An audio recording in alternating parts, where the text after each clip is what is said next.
Muy buenos días, mi nombre es Geraldine, yo soy residente de cirugía de la Universidad de Antioquia y la charla que voy a presentar el día de hoy es respecto a los cuidados posoperatorios y las complicaciones de la cirugía control de daños. La charla la realicé con la asesoría de la doctora María Clara Mendoza. Entonces, como hemos visto cuando hablamos de cirugía control de daños, es una serie de procesos, no es un único proceso refiriéndonos al acto quirúrgico, sino que el manejo prehospitalario, la reanimación inicial, la cirugía donde controlamos y realizamos intervenciones rápidas y efectivas para control de sangrado o contaminación, para después llevar a una fase que se conoce como la fase restaurativa y es la fase en la que nos vamos a enfocar el día de hoy, que es la de volver al estado fisiológico del paciente que lo prepara para la siguiente intervención quirúrgica, que es la cirugía de reconstrucción. Esta fase restaurativa ocurre en la UCI principalmente y en esta también vamos a vigilar las complicaciones, esencialmente las complicaciones tempranas, que son síndrome compartimental abdominal, isquemia, resangrado, trombosis, en las cuales voy a hablar el día de hoy. Y hay complicaciones tardías, que es un tema de otra charla, como filtración de anastomosis, fístulas, imposibilidad para la ventrorrafia e infección de sitio operatorio.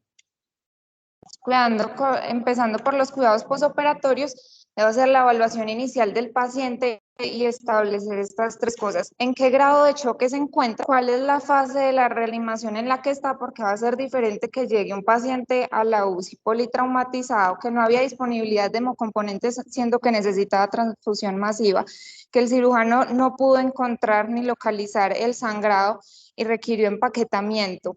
Y que llegó con claros criterios de hipoperfusión, diferente a un paciente que se pudo operar en media hora, se controlaron los orígenes del sangrado, se transfundió adecuadamente por anestesiología y había disponibilidad de todo. Entonces son dos escenarios diferentes y debo conocer en qué parte se encuentra mi paciente. Y los resultados del manejo quirúrgico hacen parte de esto. ¿Qué es importante? Conocer la historia clínica, ojalá tener historia de cómo fue el evento inicial, el trauma que presentó el paciente y qué manejo se le ha dado desde el ingreso a la institución o de donde viene remitido. Y esto parte también de una adecuada comunicación multidisciplinaria, urgentólogo, cirujano, intensivista, anestesiólogo. Monitorización hemodinámica continua y examen físico seriado, no es una única vez, sino estar valorando constantemente el paciente y la revisión de laboratorios que ya vamos a hablar de cuáles. Entonces, es momento de continuar con la acción. Esta vez es intervenir el rombo de la muerte para parar el rombo de la muerte, evaluar cómo está el estado ácido base, revertir la coagulopatía, corregir la hipocalcemia y controlar la hipotermia, que tantos efectos deleterios como hemos hablado en las charlas de fisiopatología van a generar en el paciente que lleva a cirugía control de daños. Decíamos que hay que establecer en qué punto estamos. Entonces, me llegó el paciente y ya se le hizo transfusión masiva o no se le ha hecho transfusión masiva o se debe continuar la transfusión masiva o ya estamos en una reanimación guiada por metas. Si estamos en el escenario inicial, tener en cuenta que el retraso en el inicio de la transfusión de hemocomponentes, por cada minuto se puede aumentar la mortalidad incluso hasta el 5%. Muy alto. Y voy a determinar si requiere transfusión masiva de acuerdo con diferentes scores y cómo se encuentra el estado clínico del paciente. Dentro de los scores está el ABC, el TASH de los más utilizados. El ABC va a tener en cuenta cómo está la frecuencia cardíaca, la presión arterial, qué hallazgos tengo en el FAST, si tengo no líquido libre, pero este se utiliza principalmente previo a la intervención quirúrgica y si ha tenido trauma penetrante. El TASH es uno de los que tiene más especificidad, aunque tiene menor sensibilidad y tiene en cuenta variables adicionales como la fractura de huesos largos y el trauma de pelvis. Dentro de los que tienen mayor sensibilidad es si el paciente requirió más de 3 unidades de glóbulos rojos en la primera hora de ingreso al hospital.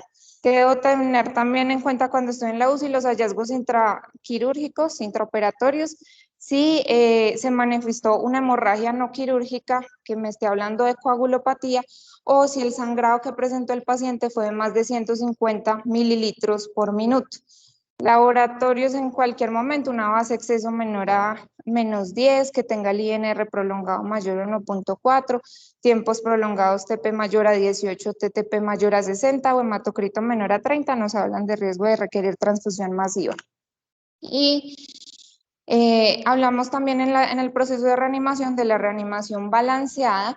Es diferente la reanimación balanceada antes del manejo quirúrgico que la de después del manejo quirúrgico. ¿Y en qué difieren? En la hipotensión permisiva principalmente. ¿Por qué? Si tengo o no tengo control del sangrado. Después de la cirugía espero tener control del sangrado en la mayoría de los casos y en dado caso no voy a irme hacia la hipotensión permisiva, sino hacia retornar a la fisiología.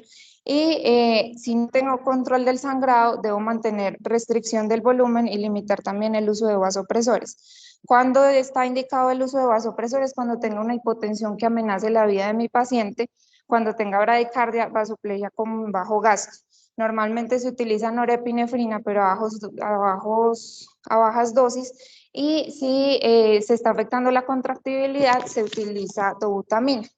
Respecto a la minimización del uso de cristaloides, se aplican los mismos principios que al inicio de la reanimación, disminuir el uso de cristaloides para evitar, ojalá, la acidosis, la hemodilución, mayor riesgo de mortalidad, de síndrome de distrés respiratorio agudo. Y la transfusión se siguen manteniendo los principios de transfusión 1-1-1, esto bajo pues, las indicaciones que nos dieron dos de los estudios más grandes, que es PROMPT y PRORP, que nos hablan, por el segundo habla de que si bien no sé qué traducen mortalidad, no hay cambio en mortalidad a 30 días, lo que sí se va a ver afectado es la tasa de exsanguinación y la tasa de control hemostático si hago transfusión 1-1-1 versus 2-1-1-1 en el paciente. Y PROMPT, que sí encontró diferencias en la mortalidad. Ahora, como interrogante también, el uso de sangre total. Entonces, ya habiendo pasado a transfusión masiva, comienzo a enfocarme en el rombo de la muerte. Primero, la coagulopatía. De la coagulopatía, recordar unos principios puntuales de la fisiopatología. Entonces, cuando tengo una coagulopatía asociada al trauma, tengo factores o condiciones preexistentes del paciente. En el trauma, la lesión tisular y la hemorragia. Y después de esto va a condicionar una endoteliopatía con hipofibrinolisis, con inflamación, activación y disfunción plaquetaria, alteración en el glucocálix, que con los factores asociados a la resucitación, a la reanimación, acidosis, hipotermia y hemodilución, y factores asociados al trauma se traducen en la coagulopatía traumática. Entonces, en este cuadro lo que se ve es, está la coagulopatía asociada al trauma, que es el cuadro grande negro, y eso es diferente a la coagulopatía inducida por el trauma. La coagulopatía inducida por el trauma es independiente de los factores que tengamos en la reanimación. Entonces, hay dos fenotipos que ya voy a hablar de ellos, pero en el fenotipo inicial, que es el fibrinolítico, hay activación de los factores de coagulación y consumo y coagulopatía por consumo. Y ya esto se suma y sí, lo que compone toda la coagulopatía asociada al trauma, acidosis, hipotermia y dilución. Estos son los dos fenotipos. Tradicionalmente se pensaba solo en un fenotipo que es el de la hipocoagulabilidad, entonces el paciente tiende a sangrar más, pero hay dos, también está la hipercoagulabilidad y el paciente se puede presentar con un fenotipo mixto. ¿Qué sucede por lo general? Que hay hipocoagulabilidad al principio, en las primeras 24 hasta 48 horas, y después hipercoagulabilidad. Y se ha visto que aquellas personas que tienen más hipocoagulabilidad, más hipercoagulabilidad también van a tener, o sea, tienen los dos en mayor magnitud. ¿Y cómo monitorizo la coagulación? De las guías como que mayor se hace referencia al respecto son estas guías europeas actualizadas este año y nos dice que debemos tener una monitorización temprana y continua de la hemostasia utilizando pruebas de coagulación tradicionales, TP, TPT, seguimiento de conteo de plaquetas, nivel de fibrinógeno y ahora las pruebas viscoelásticas. Respecto a las pruebas convencionales, son menos precisas, toman más tiempo, desde que se toman hasta que se procesan e interpretan puede pasar incluso una hora. Entonces estoy viendo en retrospectiva cómo estaba mi paciente, cuando lo estoy evaluando ya pasaba una hora de cambios, puede ser de deterioro o de cambios en el manejo, puede haber tenido respuesta o no y no lo sé exactamente. El PT y el PTT, como vamos a ver, evalúa solo una parte de la coagulación, que es antes de la generación de la trombina. Y el conteo de plaquetas a veces no se afecta sino en fases más tardíos y no evalúa la función, al igual que el fibrinógeno que no evalúa la función. ¿Cuáles son las metas o cuándo debo considerar transfusión?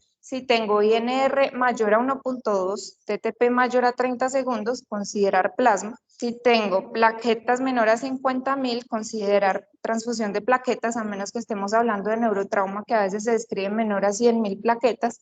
Fibrinógeno, hay diferentes valores, más aceptado menor a 130 o menor a 200 para la transfusión de crioprecipitado, y acá no se evalúa la hiperfibrinolisis. ¿Qué pasa cuando tengo las pruebas viscoelásticas? Me evalúan a 5 o 10 minutos. Entonces estamos en una reanimación mucho más próxima a la realidad del paciente y no a una hora. Hay dos, pues la trombolastografía, que es el gráfico superior, y el ROTEM, que es la rotacional, el gráfico inferior. Realmente lo que cambia es la forma como se procesan, que en una está un recipiente con la sangre y lo que se moviliza es el recipiente, no el pin de la lectura, y en la rotacional se moviliza es el pin. Son realmente muy similares, cambian los nombres de las variables.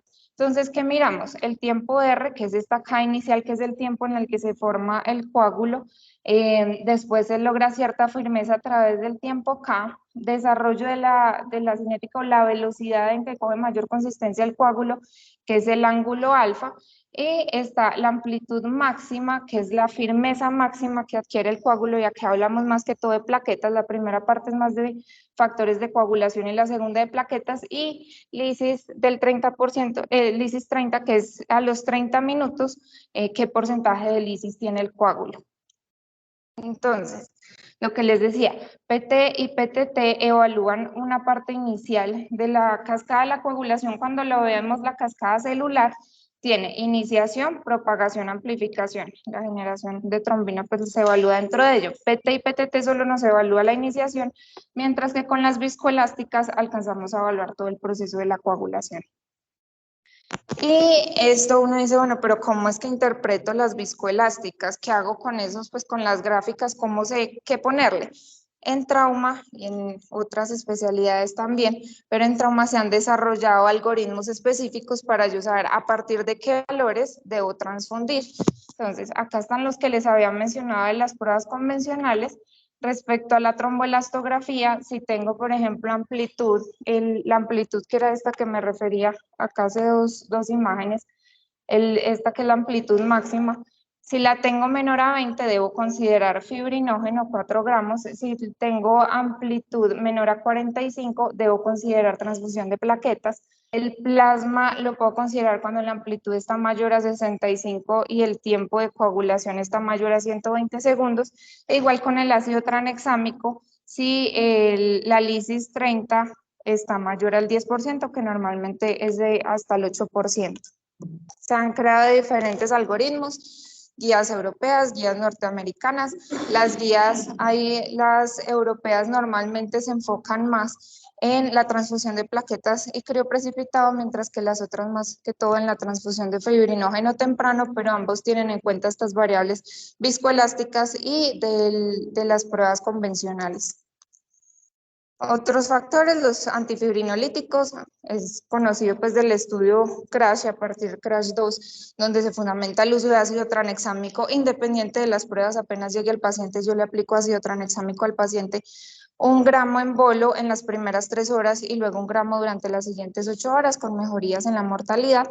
Y el complejo protrombínico, que está indicado más que todo si sigue sangrando a pesar de que yo ya le he puesto el primer paquete transfusional, y si tengo alteración o déficit de los factores de coagulación en las pruebas de tromboelastografía, o si tengo sangrado con fibrinógeno normal. La anemia. De la anemia tradicionalmente tenemos pues como que genera hipoxia celular o que refleja hipoxia celular. Aquí tenemos otro factor que son las alteraciones en la coagulación asociadas también a la anemia. Entonces resulta que cuando las plaquetas van por el torrente sanguíneo, para ellas identificar dónde hay alguna lesión, cuando hay alguna lesión en el vaso, se expone el factor tisular. Y dependiendo del tamaño y el número de glóbulos rojos, se favorece que las plaquetas se vayan hacia la periferia del vaso sanguíneo. Lo otro es que la activación y agregación plaquetaria se ve favorecida por el adenosindifosfato que está en los glóbulos rojos. Entonces, si yo tengo anemia, todos estos factores se van a ver alterados y se va a ver reflejado también en la coagulación. Incluso hay estudios que muestran que antes de presentarse hipoxia tisular por anemia, se ven las coagulopatías asociadas a la anemia. Debemos hacer medición seriada de hemoglobina y de hematocrito, tener cuidado que tempranamente puede estar enmascarada por hemodilución, más que todo por la hemodilución secundaria a la reanimación. Y las metas están entre 7 y 9 según el paciente que presentemos de hemoglobina. Ahora, otro factor del rombo de la muerte, la hipotermia. ¿Cuándo digo que el paciente tiene hipotermia? Cuando el paciente tiene temperatura menor a 35 grados centígrados. Esta clasificación, que es la clasificación de Swiss, que es la clásica para la hipotermia, que establece 4 grados de hipotermia, siendo la hipotermia profunda cuando es menor a 24 grados centígrados, y la va comparando con el estado clínico del paciente, si tiene temblor, si está alerta, si tiene alteración del estado de conciencia o pérdida de los signos vitales. No se aplica tanto en trauma por diferentes factores. Uno, porque es que cuando ya he llegado a una temperatura menor de 24 grados centígrados, ya el paciente tiene una altísima mortalidad, que es que desde los 32 grados centígrados la sobrevida es menor al 15%. Y lo otro, porque muchos pacientes que están con politrauma no le puedo evaluar las variables clínicas que nos presenta, porque van a estar intubados, con trauma craneoencefálico, con pseudoanalgesia y otras condiciones que no nos permiten realmente establecer eso. Entonces, ¿cuáles son como la clasificación de hipotermia en trauma? Si tengo de 36 a 34 grados centígrados es hipotermia leve, de 34 a 32 es moderada y menor a 32 es hipotermia grave. Y se ha visto que la pérdida de calor en trauma, debido a que pues, la alteración en el metabolismo es mucho mayor que en condiciones normales, pasando de condiciones normales de 60 a 75 kilocalorías por hora a trauma a 160 a 400 kilocalorías por hora. ¿Cómo mido la temperatura? La recomendación principal para pacientes que estén intubados es ojalá que tenga un transmisor electrónico esofágico o nasofaringeo, que son como los más confiables. El que mide de forma más precisa la temperatura es a través de un catéter de Swan-Ganz en la pulmonar, pero este se ha venido disminuyendo el uso de forma progresiva debido a la invasividad, a las complicaciones, riesgo de perforación. Entonces, lo más recomendado es el transmisor esofágico, que se ubica en el esófago distal y pues preferiblemente en un paciente que se encuentra intubado. Otras formas de evaluar la temperatura es mediante termómetros de mercurio electrónicos, pero estos tienen menor precisión respecto a los anteriores. Y si uno compara el axilar, oral versus rectal, el que es más confiable es el rectal, pero tiene que estar en el recto superior y riesgo de que al introducirlo quede como dentro de la materia fecal y no pueda ser tan precisa. Entonces, cuando tenemos alteraciones en la temperatura, puede ser por pérdida de calor, por no tener ganancia adecuada de calor o alteraciones en la termorregulación. ¿Cómo es los mecanismos de transferencia de calor?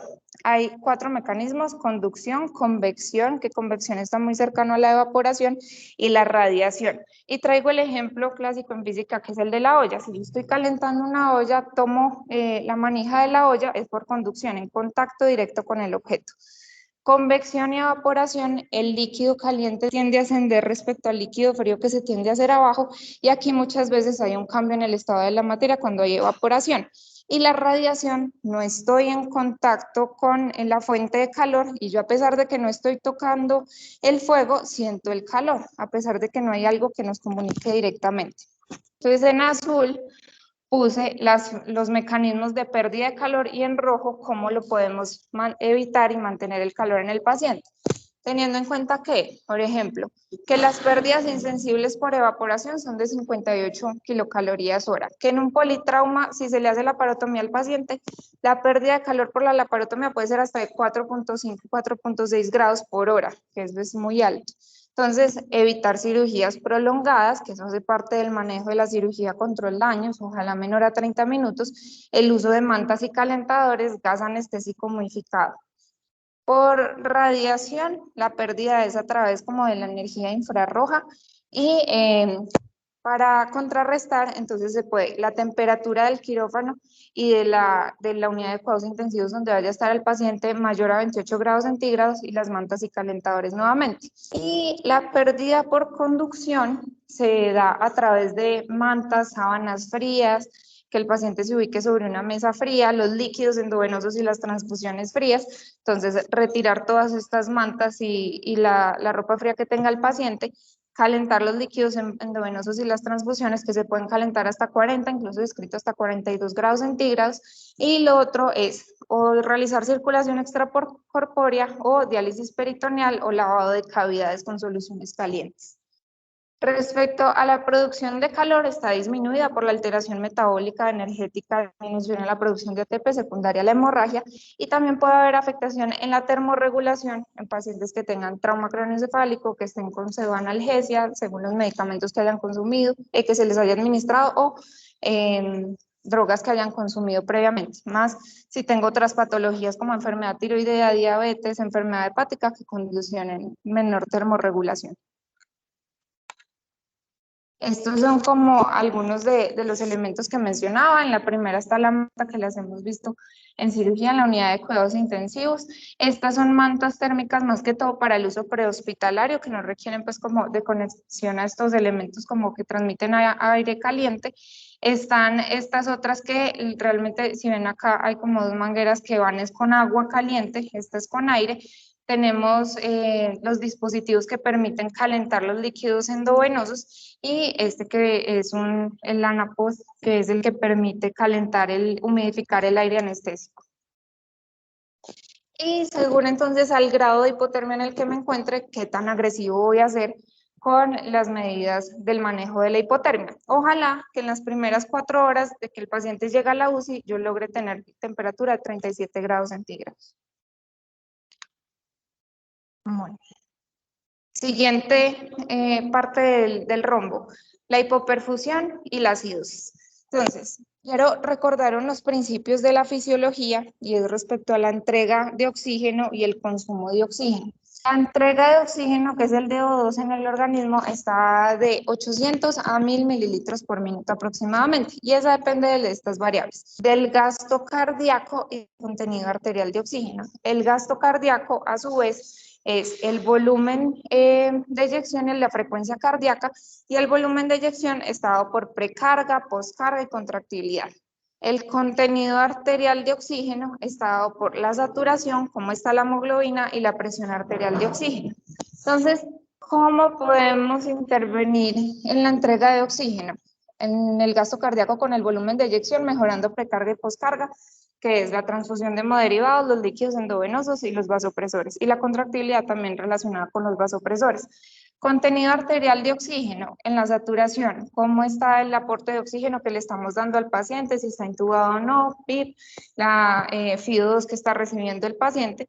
Lo otro es la hemoglobina y la presión arterial de oxígeno, que ya es la que permite como difundir el oxígeno en los tejidos. Y según esto tenemos el consumo de oxígeno, que como vemos, el consumo es 200 a 300 mililitros minuto, que eso es mucho menor de los 800 a 1000 mililitros minuto. Entonces, todo lo que se lleva no es todo lo que se consume. Termina siendo el 70% aproximadamente. Eso nos habla de la tasa de extracción y del contenido venoso de oxígeno, que el contenido venoso está dado más o menos, si lo comparamos con el contenido arterial, por saturación, hemoglobina y presión. Pero acá hablamos de saturación venosa, perdón, de oxígeno. Si la hemoglobina y la presión venosa de oxígeno están adecuadas, el consumo debería ser de aproximadamente el 70%, pues como la saturación debería ser del 70%. Entonces, normalmente acá tenemos la entrega de oxígeno y acá el consumo de oxígeno. Mi entrega puede ir disminuyendo progresivamente, porque es que tengo más para entregar que para consumir, pero llega un punto donde la extracción alcanza su límite, donde yo ya no puedo sacarle más a la entrega de oxígeno, y eso es en el 66%. Acá se mantiene entonces el consumo de oxígeno con esa entrega, se mantiene a medida que se reduce, pero cuando ya supera la tasa de extracción cae, y acá en que entramos en deuda de oxígeno.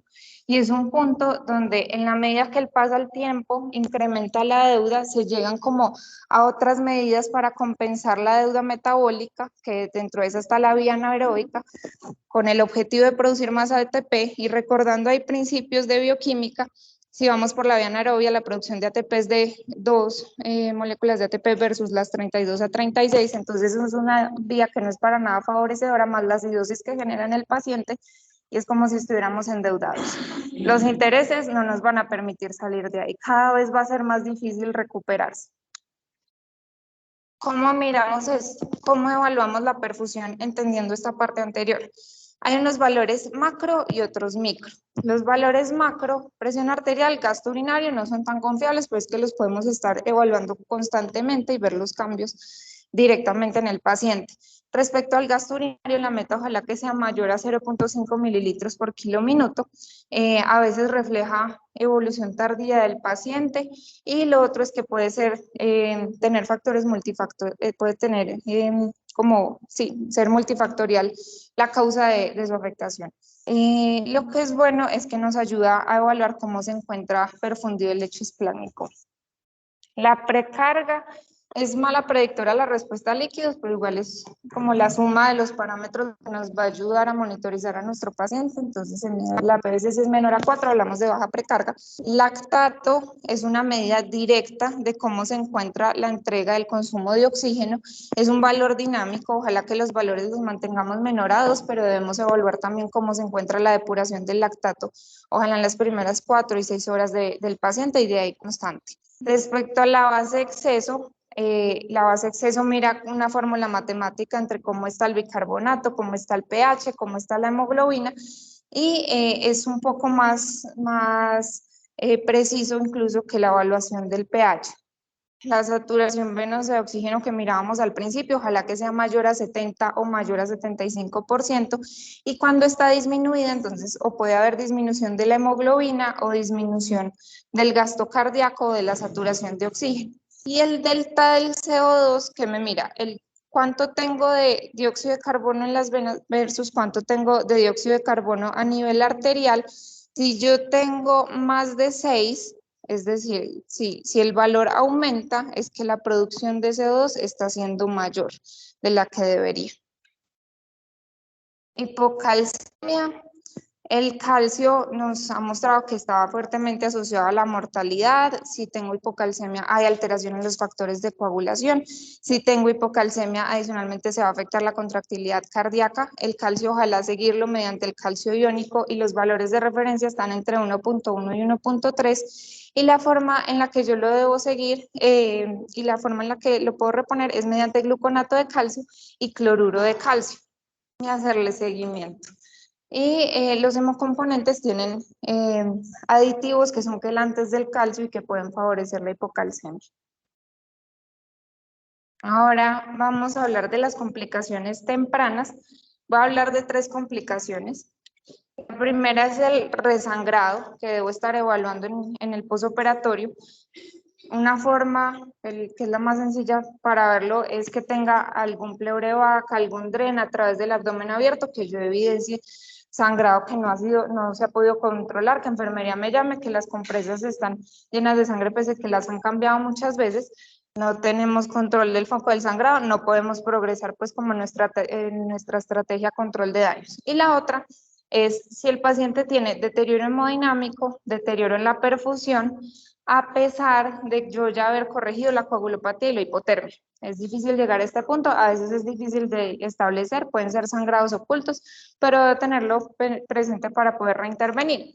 Entonces, este es como el punto crítico, es que está sangrando porque se está muriendo o se está muriendo porque está sangrando.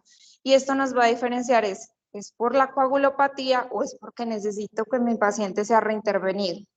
La mayoría de veces que hablamos de resangrado son lesiones no identificadas en la cirugía inicial y que después a parámetros iniciales de reanimación hay disrupción de los coágulos, algo de vasodilatación y se manifiesta de forma más significativa. Es diferente no tener control adecuado del sangrado en la cirugía inicial a tener resangrado, pero los dos se deben considerar en este escenario. Entonces, debo evaluar si mi paciente es para reintervenir, si creo que tengo como las herramientas para reintervenir o qué le voy a hacer durante la siguiente intervención, o si puedo usar otras herramientas como el caso de la embolización por radiología intervencionista, o considerar una imagen si es que el paciente llegó directo al quirófano y puedo tener un sangrado que no haya identificado en otra cavidad. Evitar ojalá la hipertensión arterial en el posoperatorio, que era lo que hablábamos de vasoactivos y del soporte hemodinámico. Y lo otro es detectar anticoagulantes tanto por la historia clínica del paciente como por pruebas viscoelásticas. Siguiente es el síndrome compartimental abdominal, y ahí la pregunta es si es que una de las escalas finales del síndrome compartimental abdominal, independiente de la causa, uno de los manejos al final va a ser el abdomen abierto, como que la cirugía control de daños voy a tener síndrome compartimental abdominal. Si sucede, está descrito el 6 al 14%. La literatura, realmente estudios al respecto son muy pobres, más que todo del 2002 para atrás. Pero todas las guías lo referencian de estar alerta de un posible síndrome compartimental abdominal. Sucede más que todo en las primeras 12 horas. ¿Qué puedo hacer? No realizar cierres tensos cuando esté realizando, puede ser la inserción de la bolsa de Bogotá o de algún sistema de presión subatmosférica, estar pendiente de cómo se encuentra la presión respiratoria a pico. Si está mayor a 30, buscar que sea un poco más laxo, porque puedo, por el empaquetamiento u otras condiciones, aumentar la presión intraabdominal, y considerar cierres tipo silo, que son los más que todo utilizados en la cirugía neonatal. Entonces voy a tener en cuenta los factores de riesgo del paciente, la clínica y la medición de la presión intraabdominal para definir si tiene síndrome compartimental abdominal. Esta charla no es sobre síndrome compartimental abdominal, sino asociado a la cirugía control de daños. ¿Qué factores lo incrementan? El empaquetamiento y el edema, y todos los factores asociados a la reanimación. Alto uso de líquidos, alto uso de hemoderivados, y que el paciente esté con disminución de la base exceso, con coagulopatía, con alteraciones en el balance hídrico. Entonces, si tengo los factores de riesgo, clínica, que es alteración multiorgánica, que acá es difícil de establecer si secundario al trauma o a la reanimación. Mido también la presión intraabdominal. La medición hay de varias formas. Una de las más utilizadas es la intravesical, el paciente en supino. A través de una sonda vesical es que se realiza la medición, se le instilan 25 mililitros de solución, primero con la vejiga evacuada para no tener alteraciones al respecto. Se espera que pasen 2-3 minutos para que el detrusor disminuya como la presión, y ojalá al final de la aspiración. Y hay unos transductores que permiten su medición, pero esos no siempre están disponibles. Entonces puedo hacer el sistema con la columna de agua, que es similar a cuando uno mide la PVC, y lo que mira es con una regla establecer cuántos son los centímetros de agua, y eso lo convierte a milímetros de mercurio, y con eso puedo establecer cuál es la PIA de mi paciente. Tener cuidado si el paciente ha tenido un trauma raquimedular o ha tenido ciertos medicamentos, lesión vesical o lesiones del retroperitoneo, que pueden afectarme la presión intraabdominal y no ser confiable. Y ya después de eso, si la tengo mayor a 20, con los factores de riesgo y con deterioro hemodinámico, debo pensar que tengo un síndrome compartimental, o si la tengo mayor a 25, independiente pues como del otro deterioro. Y en estos casos, cirugía control daños, ver si es que debo abrir la bolsa de Bogotá e introducir pues como una bolsa mucho más amplia, que puede realizarse la intervención en cuidados intensivos, o ampliar el sistema de presión subatmosférica que tenga, desempaquetar al paciente, son alternativas. Una vez haya tenido otras opciones como de manejo médico, como la sonda nasogástrica, aumentar la sedación del paciente, la relajación muscular. Y la última, que es la trombosis puede darse secundaria directamente al trauma, o ser por anastomosis, shunts vasculares que realicemos en el paciente. Por anastomosis y shunts, del 2 al 10%, se puede generar trombosis arterial, trombosis venosa. Esta puede ser a nivel central, profundo, periférico. Y lo otro es que el diagnóstico va a estar dado por la clínica, los laboratorios y en ocasiones por las imágenes. La mayoría se produce en las primeras 24 a 48 horas, tanto arterial como venosa, en las dos, y es donde debo tener mayor cuidado en el paciente. Y la pregunta es, puedo prevenirla y puedo manejarla. ¿Qué pasa entonces con el riesgo del sangrado versus la anticoagulación? Cuando hablamos de que tengo un control de daños y trauma vascular asociado, las estrategias son las mismas que las de trauma vascular para definir si debo hacer anticoagulación o no. No hay mayor literatura reportada al respecto. Cuando anticoagular si tengo una lesión venosa, sí, es un trauma cerrado y tengo trombosis venosa central o profunda, o un trauma abierto y tengo trombosis venosa, un trauma abierto y hice reparo vascular central o profundo, o si es del sistema venoso superficial y es mayor a 10 centímetros o de 5 centímetros y está cerca a el inicio pues ya del sistema venoso profundo. En el caso de las lesiones vasculares arteriales, se intervienen en trauma abierto, en los reparos quirúrgicos abiertos y endovasculares, y en trauma cerrado, evaluar la isquemia asociada a la trombosis. Anticoagulación intraoperatoria puede ser local o esta puede ser sistémica. La local no se ha visto que tenga efectos en la coagulopatía, ni a favor ni en contra. La recomendación es continuar con el uso de la heparina sodicano fraccionada y tener precaución en ciertas contraindicaciones como el trauma craneoencefálico. La sistémica es la que ha sido un poco más debatida. Dentro de eso hay evidencia a favor y en contra. El estudio PROVID es de los más mencionados, que evaluó 193 pacientes, al 63% le puso anticoagulación sistémica y al resto no, y vio que no se afectaban las tasas de trombosis ni de amputación cuando no se utilizaba. Entonces, a partir de ello, y que sí se aumentaban las tasas de transfusión. Entonces, a partir de ello, es que se ha dicho que en control de daños uno puede utilizar solo la anticoagulación local sin realizar anticoagulación sistémica e intraoperatorio hasta que resuelva la coagulopatía de mi paciente. Anticoagulación posoperatoria en trauma vascular, control de daños.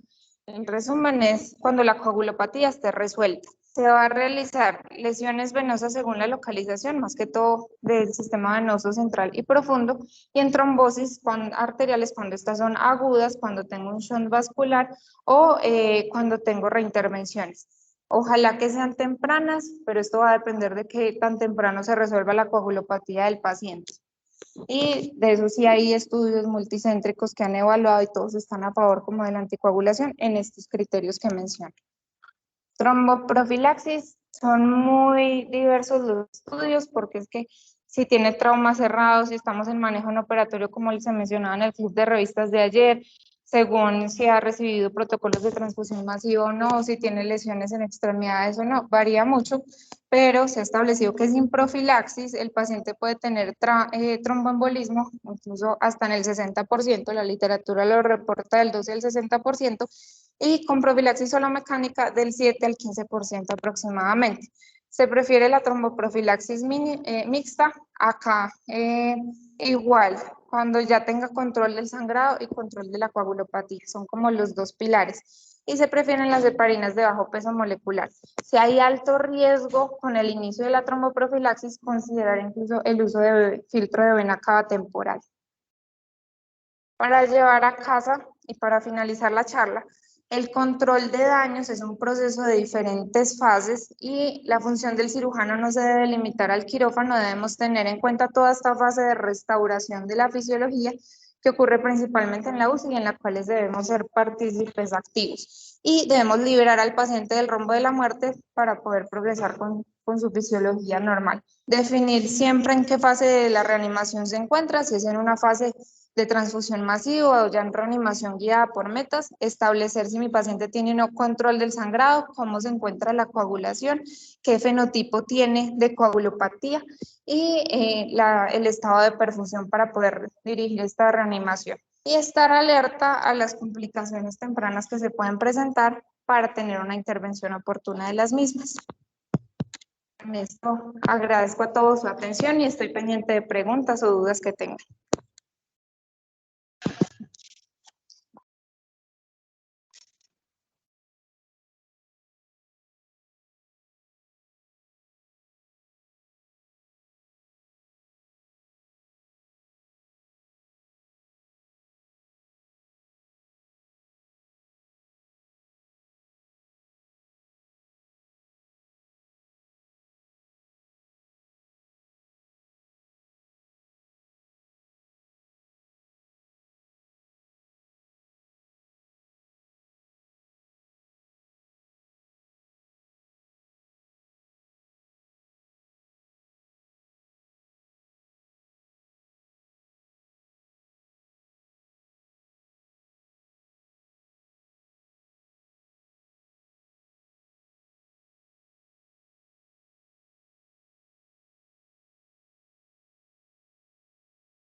Mencionaba que para los estudiantes que empezaron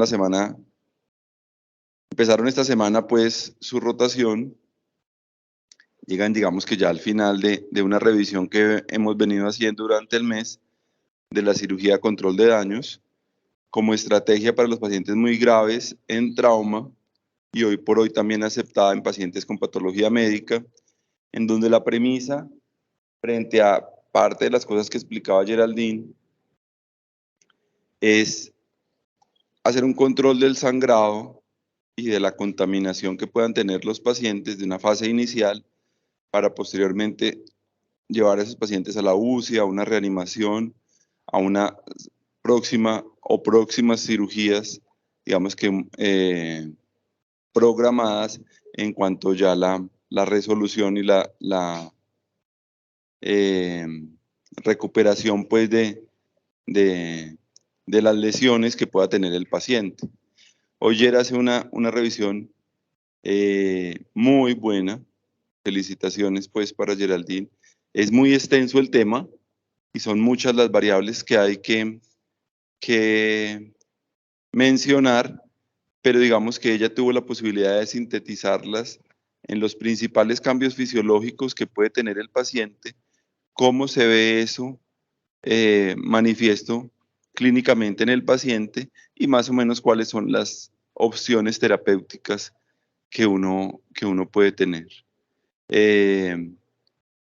Como ella lo mencionaba, el poder influir en ese diamante o rombo de la muerte, como lo conocemos hoy, es poder disminuir los indicadores de mortalidad en los pacientes. Entonces, es fundamental, asociado a la estrategia de cirugía de control de daños, conocer las minucias de esto y probablemente, así como Yera decía, lo de llevar a casa, los residentes, es muy claro que tienen que profundizar en cada uno de estos aspectos, el equilibrio ácido-base, las pruebas viscoelásticas de control o de vigilancia de la hemorragia, para poder entender adecuadamente cómo funcionan o cómo se dan estos condiciones fisiológicas o antifisiológicas que tiene el paciente y cuáles son las opciones y las posturas que debe tener el equipo de trabajo desde la UCI y el cirujano en apoyo pues del manejo del paciente. Yera, felicitaciones, un tema muy extenso, creo que manejado con muy buen rumbo.